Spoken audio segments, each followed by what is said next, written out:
both of them pretty high and said there's no way that both would die. When did we do this? I don't even care. 2? Let's just do it for season 3.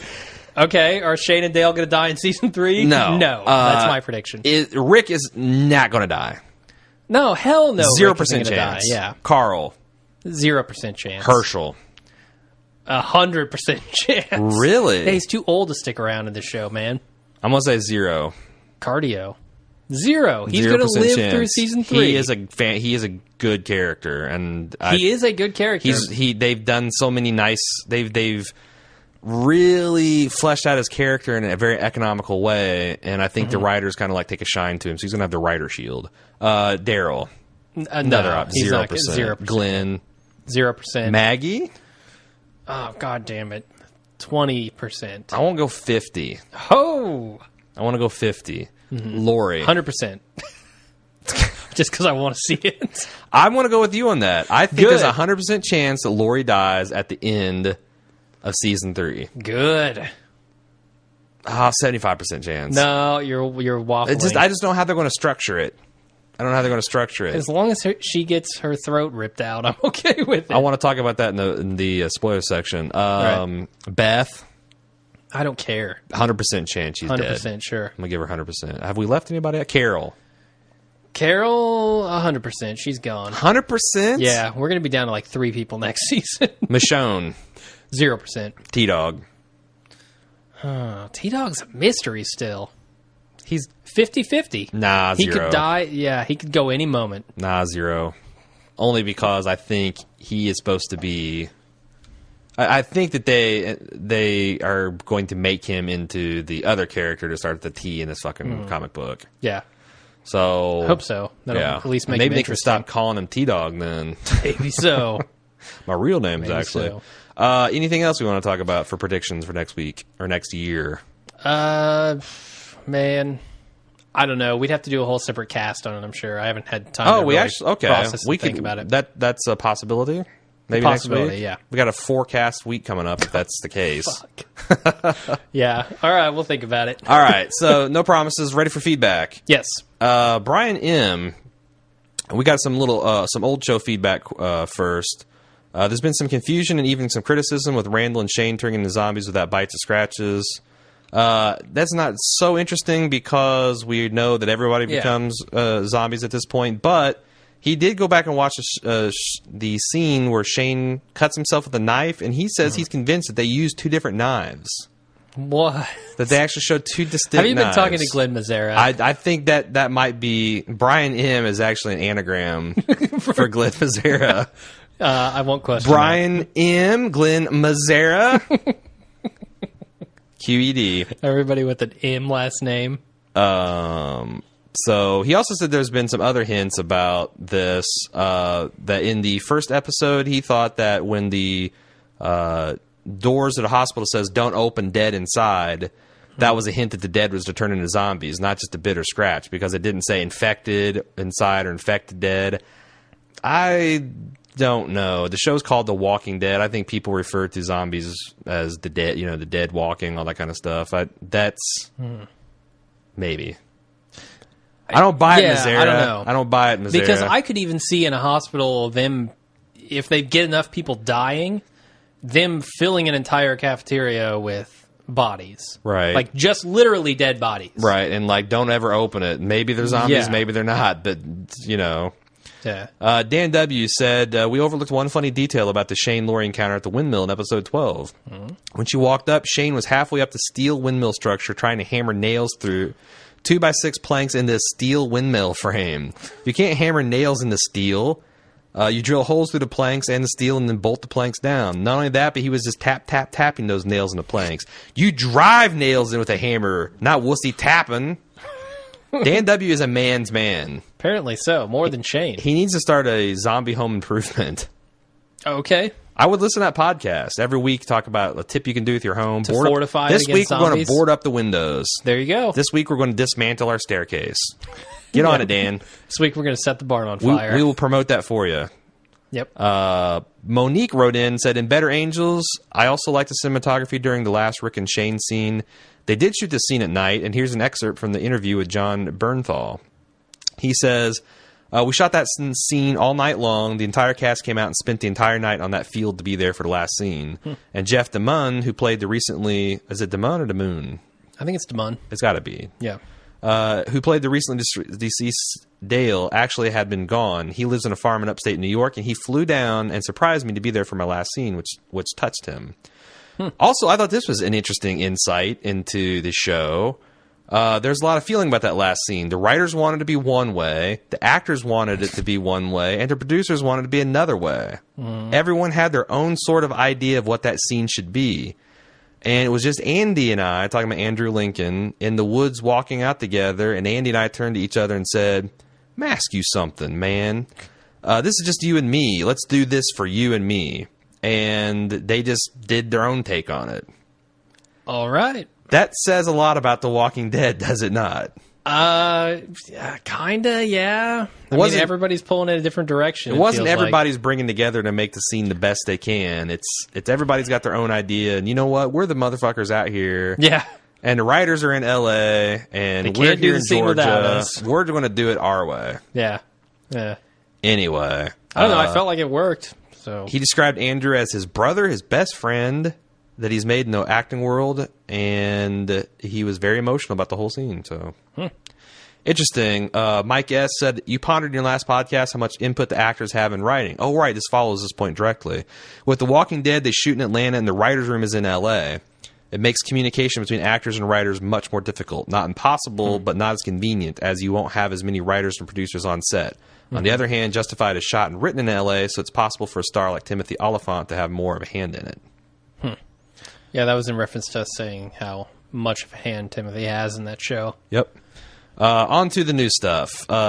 Jason Schenkel on Facebook wrote in that Rick's the best choice for lead. I actually almost spit out my Dr. Pepper when I saw that. How did he do that? Just a link to this? No, he just said it in text. He said, Rick's the best choice for leader because he's never, and he just went and started quoting the song. Gotcha. Nice job, Jason. Gabby said, it really seemed like when Herschel gave Rick the advice that you got to look after your own, hopefully this was foreshadowing Lori's death in next season. Well, you have it, Jim and Aaron guaranteed. Yep, 100%. Dueling 100% chances there, Gabby. Am I the only one that shrilled like a girl when I saw Michonne? Next season's going to be badass. Hope so. Bob from Illinois said, a couple of thoughts watching the show that made me scratch my head. Glenn's I love you anecdote that cured Maggie during her hysterical rant. That scene was poorly written and ill-timed for the I love you moment. The girl's crying all about her whole family being potentially dead, and the writers feel like jamming in Glenn's I love you. See, boys, that's why you never tell a girl you love her. Because you need to save it for moments like this. For the zombie apocalypse. Like when shit's down and she's like crying, sobbing hysterically, you hit her with that, instant cure. Terrible advice. Don't follow that. I'll remember that. Bob continues, for the love of God, please give T-Dog his real name back. Lori's annoying to begin with, but having her to have to throw out, come on, T-Dog, makes me want to pull out her hair. Totally cosign. What's up with Rick's Hitler-esque takeover of power? Where did this come from? Just 2 episodes, Rick is following the Robert's Rules of Order, talking about fairness and doing what's right. My guess is when Rick killed Shane, Shane's assholishness matriculated through Rick's pores, and Rick was turned into an asshole. All right, I've got a meme ready to be created. Oh? The Third Rick. Like the Third Reich. Just put a swastika on his arm. Get on it. I bet the group wouldn't be questioning Shane's leadership if he was there. They know deep in their heart that Shane does what is right for the group. Rick is a fly by the seat of his pants and all wishy-washy when it comes to making a decision. I think that at least half the group is thinking that exact thing when Rick is ranting like a madman and waving his gun at him. Yeah, probably. DJ Say said, when a farm is being overtaken and Lori is freaking out because Carl is missing, what's new? Pull out your gun and shoot. He said, this isn't a democracy anymore. The show's going to be off the chain come season 3. She did pull out her gun and shoot. She did. Headshotted. Yeah. So she must have got some, maybe they weren't actually bumping uglies in the woods. They were actually doing target practice. Shane was doing target practice. Shane said, let's take a look. For optimum target practice, we have to get buck naked. It was that old line. The clothes are going to interfere with your form, Lori. And they had to rub their bodies up against each other in the woods. Yeah, to get kind of warmed up. Sure, You got to do calisthenics. Yeah. Keith says, I was cool about the survivors doing the Alamo thing. Daryl even mentions, a herd that size will rip the house down, so hiding's out, until Herschel mentioned, we have guns and we have cars. I don't think my jaws hit the floor so fast. No shit. Just hit the Hyundai Tucson's Blue Link, select a point of interest, and then jet out of the farm at 5 miles an hour with your blinkers on. That's not a bad point. Why was everyone so invested in defending the farm? Well, Herschel, I can see. It's Herschel's farm, you know? That was kind of his... Have Andrea come attachment. pistol whip him and load him into the back of that Tucson. Well, I don't know. He's too busy firing off unlimited ammo. He must have thought, oh, this gun will shoot forever. I can take all these guys. Solid point. Yeah, they should have just run immediately. The other thing you notice is when Daryl gives people's orders, those people die. Who did he give orders He told to? Jimmy, go drive the RV over there and get Carl and Rick. He ponders, is Herschel a man of God or a humanist? He compares Christ's promise of resurrection of the dead. I just thought he had something a little different in mind versus nature may be throwing us a curveball, but that law is still true about protecting your own. Yeah. You think that shows I a don't think religious they're conversion? conflicting ideas. No, all right. not at all. Let's see. What else? He says, I'm going to resolve to stop caring about the errors and love the show for its bumbling attempts at blending zombie porn, Act 1, with grown-up drama, Acts 2 and 3, and go get a special calendar to count down the days to Season 5 premiere of Breaking Bad. Yeah. Yes, P.S. Is Mad Men worth starting? You speak very highly of it. How much do you like The Walking Dead? Yeah. We've seen this in the AMC commercials lately, where they're really pushing hard to get some of their audience from Walking Dead over to Mad Men. Yeah, if you like Walking Dead, you'll love Mad Men. That's a lie. And they've got this really cool commercial that they showed last night where they've got, like, zombies are back. Normally they say, like, Dawn is back or whatever. Right. They say zombies are back. They show them all getting up off couches and, like, in drunken stupors. Yeah. Mm-hmm. Really clever, but I don't know that it serves the purpose that they intend it to. I think once people get over to Mad Men from Walking Dead, they're going to be disappointed. But because it's not the same show at all. If you really like our podcast, I think you'll like Mad Men because while there are no zombie attacks, what they do with the characters and plot is like the opposite of what they do in The Walking Dead. Yeah, everything it's means damn something. Near perfection. The acting is amazing. The writing is amazing. It's relentlessly watchable. Certainly, even though there's very little action in it. I'm just worried because season 4 ended on a ridiculous cliffhanger, and I'm very curious to see if they're able to make that interesting. This guy doesn't give a fuck about that. He wants to know if he should even start it, and I say yes, since you're listening to our podcast. Yeah, and what's the first season is like 13 episodes in, or 13 episodes? I think so. I don't know. So take 13 hours of your life, 12 hours if you take out the commercials, and try it out. I recommend you watch all of season 1 before you give up. Okay. If you're going to give up, don't do it before the end of season 1 because I was not hooked until the end of season 1. It's kind of like The Wire that way. Yeah. It throws you in and asks a lot of you as a viewer. But if you take the time to like learn its language and all that, it's a fantastic show. So, all right. Moving on, David W. says, I can nitpick some things like how did Carl even acknowledge, or how come Carl didn't even acknowledge raising up against his dad? What the fuck, they were all ending up at the road at the stop at the same time? Why Andrew can't just outrun the zombies? Rick's wow would be awesome if we could find a place like the prison speech. Total bullshit about all the infected reveal, but I'm not going to nitpick because all those things considered, it was still some good TV. And good on the writers for bullshit, but other stuff, props for staying true to Michonne. So, yeah, that's how I felt about it. Yeah.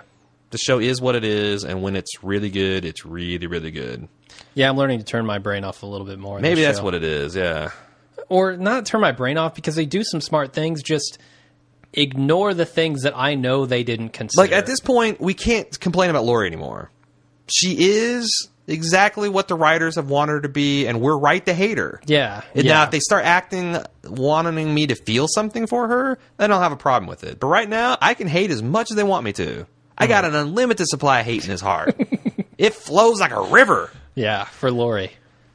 Daniel W.B., our professional podcast critic. I thought we'd lost him like Jimmy and Patricia back around episode 10. No, he's been back for a while. Very strange and plot compressed feel to the finale. After slogging through all these painfully dull episodes at the farm, to throw out all this chaos in one episode felt ludicrous. I went from watching Mayberry RFD to the finale of Platoon.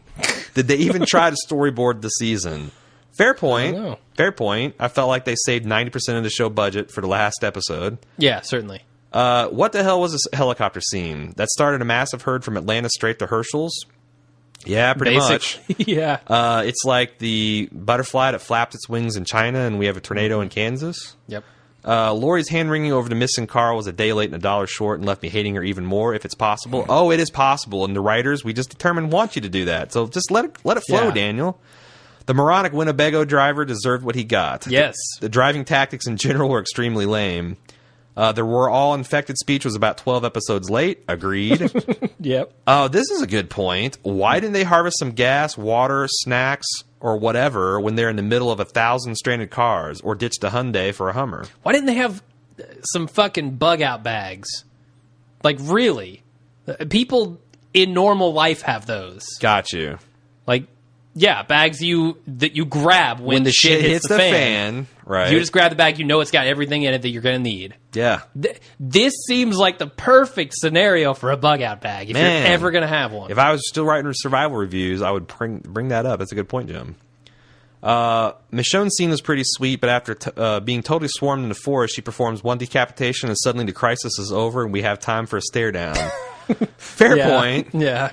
Maybe the zombies were too intimidated. They're like, holy shit! Did you see that? Or maybe she's masking the smell of her and Andrea with those two zombies. Yeah, but there's a couple. No, it's not true. Yeah. Because even once you get attacked, zombies still come after you. Yeah, they know. They're not. Zombies ain't stupid. Well, mostly. Why T-Dog didn't shove Lori out of the truck is beyond me, but at least he had a few lines. And when they returned to the highway, I had an uncomfortable flash like I was watching Groundhog's Day. Yeah. That's actually season 3. They're not going to make it to the prison. They're going to stay at that bend in the road for 5 or 6 episodes. Yeah. Carl's going to run off into the woods.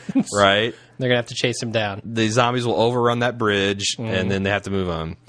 James L. says, now why is it throughout the entire season there's always been 1, if not 2 people to watch at all times, yet now when they have a potential murder on the loose, there's not no one on watch? Well, Dale's dead. He's a dedicated lookout man. They're a man down. Yeah, I mean, I don't know. They had T-Dog looking out the window, but nothing really came up until it was too late, right? Yeah. I mean, we saw what happened here. We see the zombie horde coming out of the woods and Rick and Carl in front of them. Right. So there was no time to really do anything. I'm moving on. All right. Kevin R. says, how long must we wait for Lori to get disemboweled by a horde of walkers? My wife and I can't stand her character after this episode. God almighty, we wanted to throw our drinks at the TV. When she freaked out and when Rick explained the Shane killing. Lori still loves Shane and her reaction showed that. There's no way in hell she's acting that way if she still didn't have feelings for him. Agree? Yeah, I agree. Really? With that. Her flip-flopping throughout the show. Especially after last episode. To me, shows that Lori is going to do whatever she needs to do to stay alive and protect Carl. He loved the finale. I disagree there. Yeah. She's not doing anything to protect Carl. Those cucumbers, man, are vital for children's dietary needs. When I love the finale and Rick taking the group by the balls at the end, Herschel taking out the walker at the farm with the butt of a shotgun was badass too. He's become his second favorite next to Daryl. So he also appreciates Daryl backing Rick back to fire and thought Carol's dissension was annoying. Yeah. Like I said, I don't know where Carol goes. Maybe through the grave. Brian from Pittsburgh, a.k.a. the Plane Nazi, said, in my opinion, this was far and away the best episode of Season 2, and other than the pilot's the best of the series. Totally agree. This episode was like that one guy who's really good looking and well dressed, but is a dick at the party and manages to kill his redeeming qualities on a regular basis. Most of the girls have given up on him, but then towards the end of the night, he flops his big-ass dick on the table with a loud thud, and everyone realizes when it's crunch time and this dude needs to flex nuts, he's got nuts to flex. Maybe this is a bad, vulgar analogy. Don't qualify that, Brian. Own it. Be proud of that bad, vulgar analogy. But what I'm saying is The Walking Dead's big table thundering Johnson is a massive horde of zombies. That's true. Hell yeah, it is. Yeah. That's when they need to pull out the extra inch, they go for the zombie horde. He said the cinematography in the episode was, again, top-notch. He looked up the DP. His name is Ron Schmidt. And his biggest credits include a few episodes of The Shield and the movie adaptation of Stephen King's The Mist. Now, that's interesting because I kind of got a Mist vibe when they were driving, when Daryl was weaving through, in the early morning mist. He also noted that he'll watch The Talking Dead, and Mazzara and Kirkman co-wrote this episode, and from the way they sounded, they want to do that from throughout the rest of the run. Really? It could be. Just those two guys writing? Right, because basically, I noticed in the Game of Thrones that the whole season was written by two people, with one or two exceptions. Kirkman's got another job. He's writing a comic book. That's true. That's true. Wow. Okay. But if that's what good, actually. If that's what it takes, then do it, because this episode was great, and them collaborating like that's going to lead to more of that. Then let's do it. He's got one last question for us. Is the prison a sustainable location for more than one location or more than one season? I don't know. It becomes a lot like the farm eventually, right? Well, it depends on how they pace it, because in my mind, the prison has basically two arcs. Without getting too spoilery, you got the first arc that has a dramatic conclusion, and then you have a second arc at the same location. Okay. So if depending on if they can have a balls-to-wall, action-out, really awesome season if they put that all in one season. I feel like that's what we need. Where you got that season 3.0 and 3.5, that would be awesome. But I can almost see them dragging that out to season 3 and 4. And they run the risk of wasting a lot of our time. Like they have in seasons 1 and 2. But they wasted a lot of time in those seasons. But they got a whole season out of the barn. And sure, it wasn't successful. No, half of it was shit. A shitload more goes down in that sequence in the comics. And I feel like maybe you can get 2 seasons out of that. We'll see. We'll see. Dark Passenger writes in, "Hey guys, really enjoyed this episode. Love the way Michonne was brought up with the 2 walkers and the katana. Lori sure needs a checkup, cause didn't she kind of ask Rick to do something about Shane? She's a schizo." Yep. The season went out with a bang for me, and I was satisfied, and the prison seemed great. I wonder what's going to happen to the group now that there ain't no democracy. And now that Carl knows that Rick killed Shane and that they're all infected, I wonder how that will play out in the show regarding the baby. Zombie baby ripping Lori's guts out. Yeah, didn't you get someone from Twitter saying that last week? No, I think I said it on the podcast. Oh. I think I said I wanted to see that. Yeah. Maybe. Zombie babies, I could go all series run and not see one. Lori's guts ripped out, on the other hand. Okay. If I have to endure a zombie fetus to see that, you can take me there, AMC. Awesome. Wasted Kitten says, holy shit, finally a good episode after hit or miss season. I'm starting to get pretty excited for season 3. Yeah, me too. I would have liked to see more trauma to the group, though. It seemed as though only very minor characters ended up dead. On that note, I'm surprised as hell T-Dog didn't die. It's nice to see more of an alpha Rick come into effect, and maybe he'll stop pussyfooting around. It's badass to see Andrea fist fighting some zombies, and I'm quite interested to see what her reaction will be when she finds out about Shane's death and that they're all infected. Good point. I'm actually interested in how she gets back to the group. Yeah. And when she finds out that Rick killed Shane... Yeah, that's interesting. I wonder if they got her out of there on purpose, like for that reason. Kind of let that blow over a bit? Yeah. Drew T. from New York. Dear Aaron and Coattail Conductor. What? Shot fired across your bow there. How's that feel? Shit. Here's Lori's whole character arc in 10 sentences. I hate you, Rick. I miss Rick. Shane's ears are sexy. Get away, Shane. Stay, Shane. Shane, it's never going to be your baby. Rick, kill Shane. Shane, it might be your baby. Rick killed Shane. Get away. Thanks, guys. Your podcast isn't half bad. You know which half. Oh, you bastard. You dirty bitch. Okay. Malika B. writes in from Facebook, says, I would give this episode a 7 out of 10, and the very last half of it gave it a passing grade. That's interesting, because I think the first half was what was the really balls to the wall awesome. Yeah. Why did Jimmy in the RV get out of the driver's seat of a working vehicle? Rick and Carl were already on top of. All he had to do is hit the accelerator and drag the walkers off till they fell off. Not only did he die, but he cost the group a multifunctional vehicle. Well, more like barely functional vehicle. Yeah. I love Daryl for his "I ain't got all day" rescue of Carol, but why could Daryl hear Carol scream, but Rick and Herschel could not hear Andrea's gun shots right behind them? Because the writers needed Andrea to be... The magic of television. Yeah, and plus Andrea was off a ways. I mean, she was way over at that utility building with Carol, where it seemed like everybody else... Where I think that's where Jimmy was... Randall's being held, and everybody else was more close to the house. I've officially lost count of the reasons I hate Lori. After pulling that Lady Macbeth crap on Rick, she wants to act mad and disgusted, and he killed Shane. Get a clue, woman. She killed Shane in self-defense. Get a clue, woman. What the hell? She loved Alpha Rick at the inn by the fireside. Was laying down the law for all the ingrates. She found Carol annoying, but she could not help that Alpha Rick was in full effect when Lori did not have Rick's back for yet another reason. That's yet another reason she needs to die. Look forward to Michonne next year. Her entrance was badass. Got a couple more. Robert Morris said, "So will Dictator Rick take credit for discovering a prison come season 3? I'm sure Rick will be doing victory laps. Look at what I found. See what happens when you little serfs and peons put your trust in me." Early season 3 prediction, 34-24. That's the amount of times Rick will say regarding the prison, "We found a place we can call home, a place where we can build a life." All right, I'll take the under on that, but just slightly. Yeah, I'm going to take the way under. God, I hope so. Eric T says, let's see, what do you say? He's criticizing Jimmy and agreeing with Malika here about all he had to do was, step on the gas and get out of there. And he goes, but it's nice. The nice thing about the show is that Too Stupid to Live isn't just a figure of speech. Yeah. It's a way of life. He also asked, Flaming Zombie, band or cocktail? I've never heard or drank either.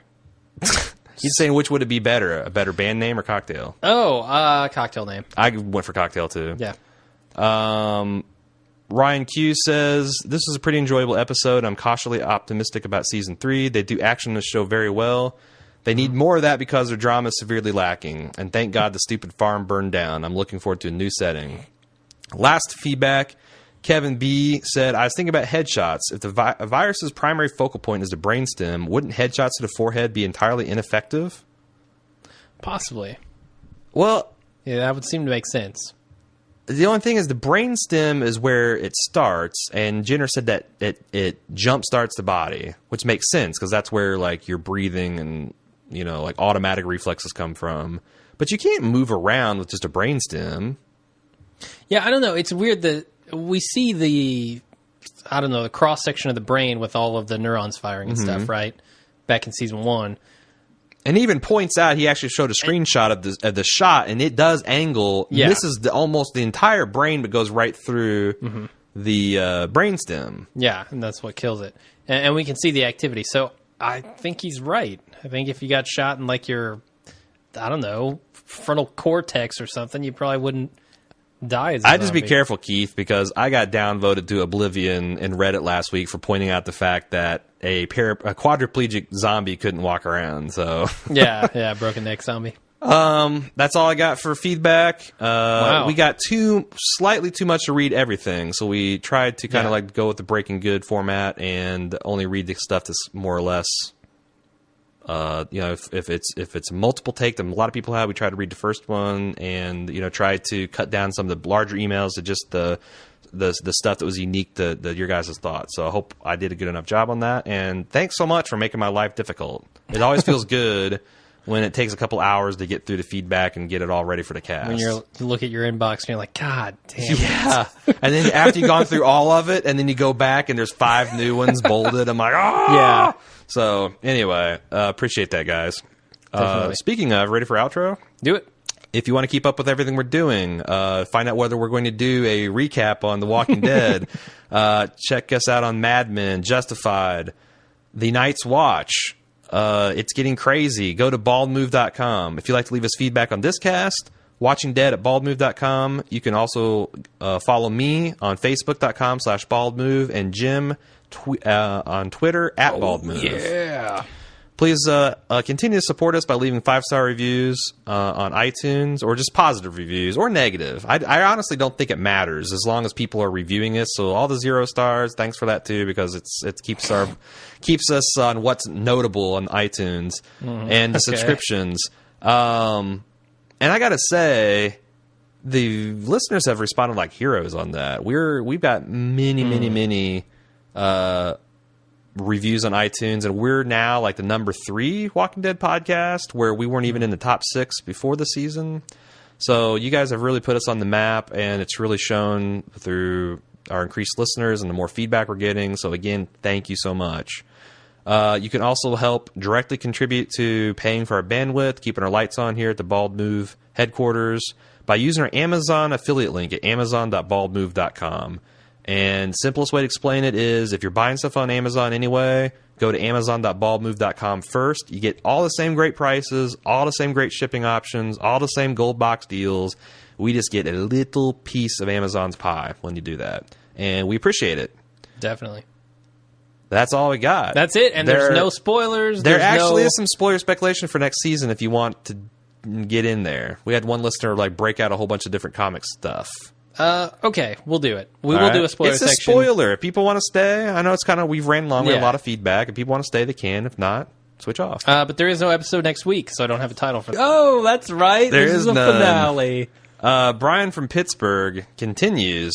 I actually had to cut this out to the spoiler section. Add some speculation for next season, which is comic spoilery. You don't know about any of these plot lines because I don't think you made it past the prison. I didn't. Yeah, that first arc that you're talking about in the prison, I never made it past that. All right. Well, so you know this part. Will Beth replace Herschel's 2 young daughters from the comic and get her head chopped off via the creepster inmate Thomas? She has to, right? I hope so. That's an iconic part of the plot. Yeah. Plus, she's kind of annoying, so I wouldn't mind seeing her head chopped off. And they've really played her young. They have. Herschel doing the doodlebug thing, like that really. So I almost feel like they've done that just to. I got to turn this Rick Astley off. I'm sorry. It's in the background. Yeah. They've done that deliberately to have that kind of throwback homage thing. That's cool. I'd like to see that.